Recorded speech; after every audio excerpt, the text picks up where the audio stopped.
Le Bitcoin est-il une monnaie comme les autres?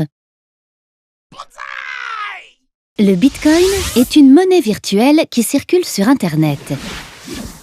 Il remplit les mêmes fonctions qu'une monnaie traditionnelle. Il représente une unité de compte, c'est-à-dire qu'il permet de mesurer la valeur d'un bien ou d'un service.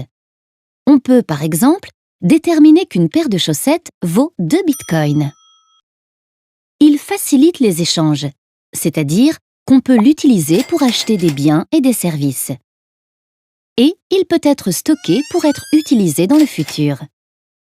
En ce sens, Bitcoin peut être qualifié de monnaie au même titre que l'euro, par exemple.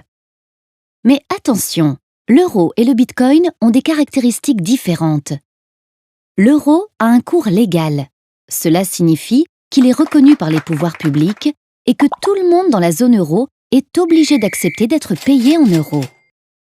Or, même si de plus en plus de sites e-commerce et même quelques boutiques physiques acceptent le Bitcoin comme moyen de paiement, rien n'oblige un commerçant à les accepter et personne ne garantit qu'ils seront acceptés dans le futur.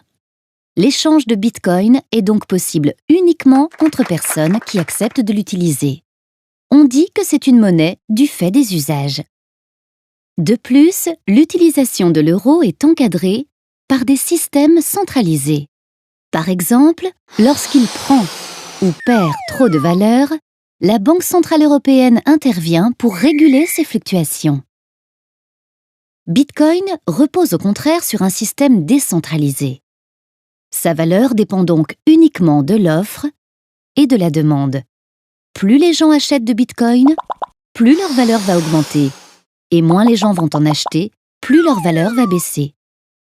C'est donc une monnaie très fluctuante. Un Bitcoin valait environ 40 € en mars 2013, 800 € en novembre 2013 et plus que 480 € début juin 2014. Par ailleurs, dans un système centralisé, l'utilisation de la monnaie est encadrée par des règles. Par exemple, en France, en cas d'utilisation frauduleuse de sa carte de crédit, les banques sont obligées de nous rembourser. Dans un système décentralisé comme Bitcoin, en cas de fraude, il n'y a aucun recours légal possible. Mais l'utilisateur peut toutefois souscrire une assurance auprès d'organismes spécialisés pour se faire dédommager en cas de problème. Bitcoin est conforme à la définition théorique de la monnaie et est la première monnaie sans banque. Cependant, elle comporte encore des risques importants pour les utilisateurs.